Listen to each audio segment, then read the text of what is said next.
Well, hello, and welcome back to my personal life channel. In this video, what we're going to be doing, we're going to be continuing my playlist series on when does a boy become a man. We're talking about maturity, okay? So what I like you to do is I like you to go ahead and listen to this introduction. It has a message about defining what maturity is. As soon as we get done listening to that, we're going to come back and we're going to look at key point number 2 on when a boy becomes a man. Coming right up.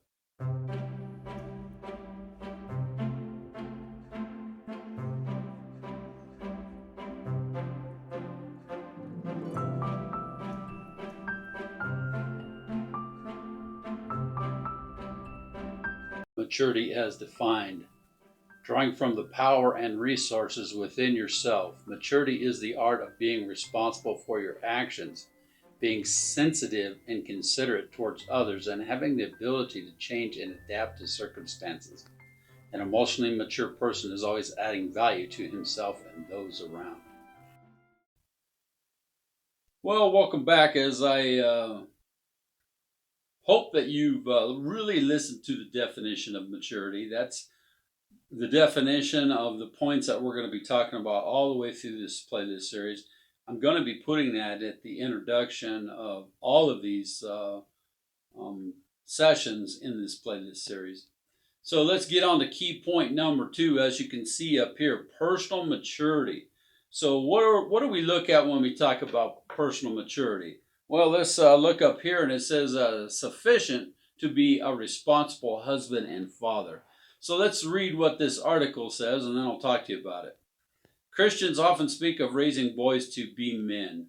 In the face of today's cultural onslaught, this is an important goal. However, it is just not enough. Biblical manhood is always defined in terms of functions, roles, and responsibilities. True masculinity is not a matter of exhibiting supposedly masculine characteristics devoid of the content of responsibility. In the Bible, a man is called to fulfill his role as husband and father. Unless granted the gift of celibacy for gospel service, the Christian boy is to aim for marriage and fatherhood. This is assuredly a countercultural assertion, but the role of husband and father is central to manhood. Boys must be raised to see themselves as future husbands and fathers. Why is this so important? They must be taught what to look for in a godly wife and how to fulfill all the responsibilities that Scripture invests in a husband and father. Marriage is unparalleled in its effect on men, as it channels their energies and directs their responsibilities to the devoted covenant of marriage and the grace-filled civilization of the family. Civilianation of the family. Boys must be taught what it means to be a husband, how to respect and honor marriage, and how to earn the respect and confidence of a wife. Similarly, boys must be taught about the responsibility of fatherhood. Christians must reverse generational or unintentionals. Let me read that again. Christians must reverse generations of inattention by speaking directly and clearly to boys about their future responsibilities, including the care, training, education, protection, and discipline of children. They must inspire to be the kind of man a Christian woman would gladly marry, and children will trust, respect, and obey. My friends, this is pretty important. The last key point that we looked at was spiritual maturity sufficient to be a husband. So now we're looking at sufficiency to be a responsible husband and father. This is personal maturity. So what is it to be personally mature about your surroundings? I think when there's a lot of boys out there that are looking towards dating, and you can become a teenager and start dating, and you can date maybe one woman or maybe several women in the course of your young adulthood. But does that indicate manhood? No, no. I believe that we need to look at dating as courtship towards marriage. If we are Christians and if we are following Jesus Christ, we need to look at dating as courtship towards marriage. A lot of boys out there, they will date this woman or they'll date that woman or they'll date this woman. That's not maturity, my friends. That's being a childish boy, okay? You just read it. To have personal maturity, we need to evaluate the fact that we are called to be husbands and fathers. Okay? In some situations, you may not be able to father children, but maybe you yoke yourself to a woman that has children. Can you be a stepdad to them children? Where do you learn this? Sometimes this is not taught in the home. We could have dads in our home that don't know how to be spiritual, mature dads. Or we don't have dads in our home that are teaching us how to be mature, period, because they are still boys themselves. We need to take a big, hard look and we need to dive into what it means to have the maturity that we need. So, what I like to do is I like to go into more of a definition of what personal maturity is all about. So please keep watching.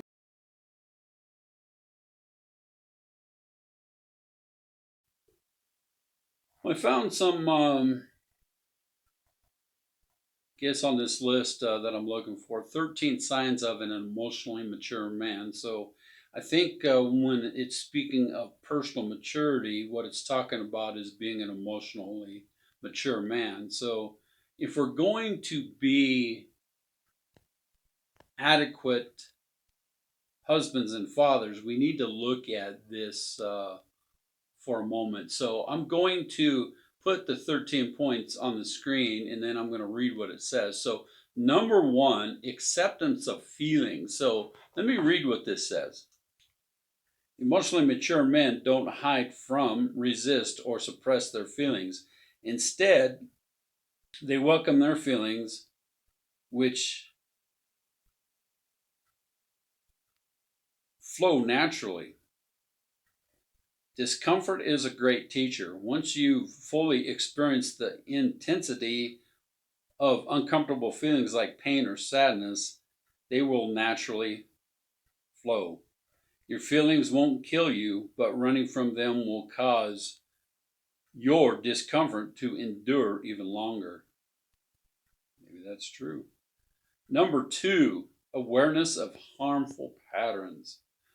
When life events trigger an undesirable emotional response in you, you can acknowledge and deal with the response of trying to ignore it, which tends to result in anger, which is fight, or self-protection, distancing, flight.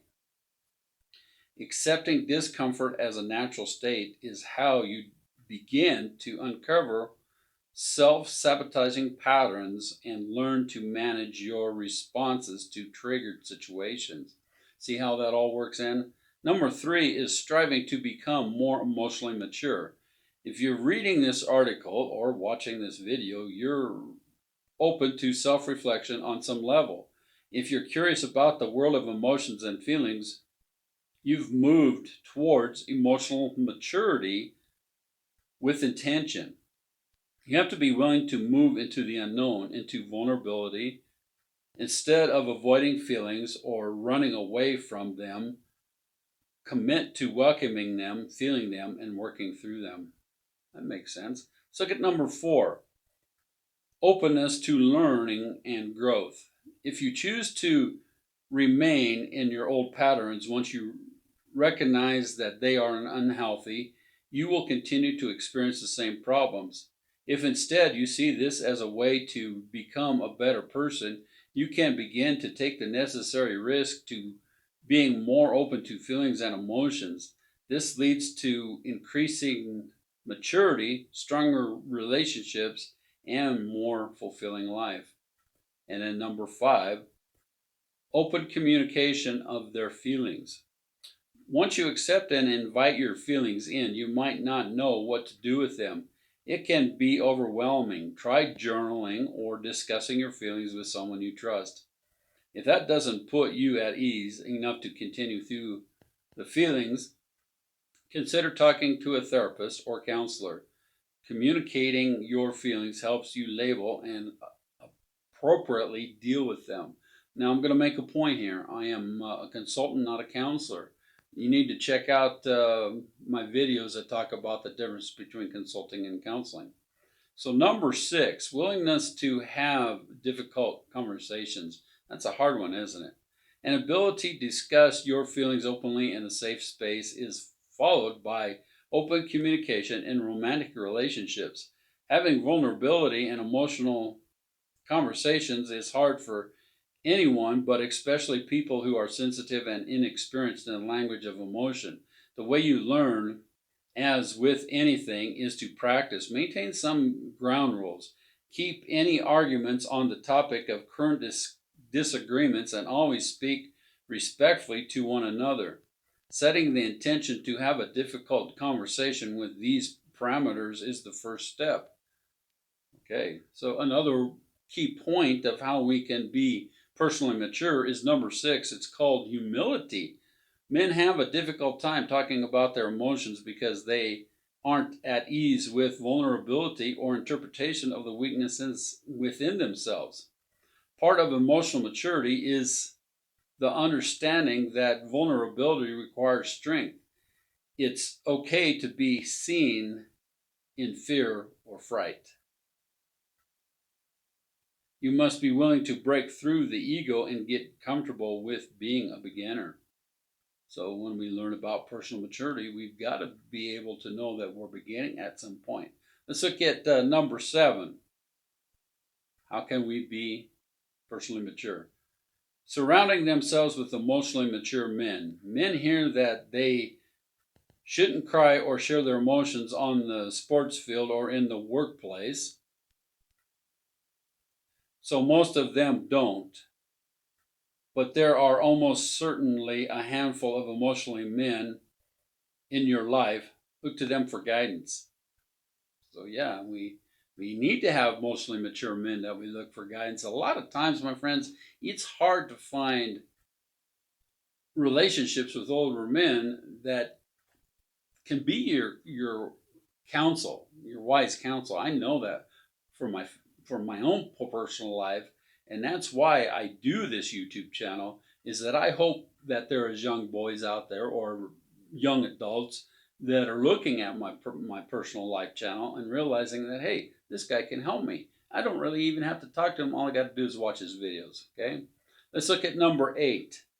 Creating space for their partners. Practicing emotional maturity means creating space for your partner. Being present, available, and open to conversation. It means staying put when you want to run. It means not judging or being emotionally ungenerous when someone needs you. It's a good point, right? Let's look at point number 9.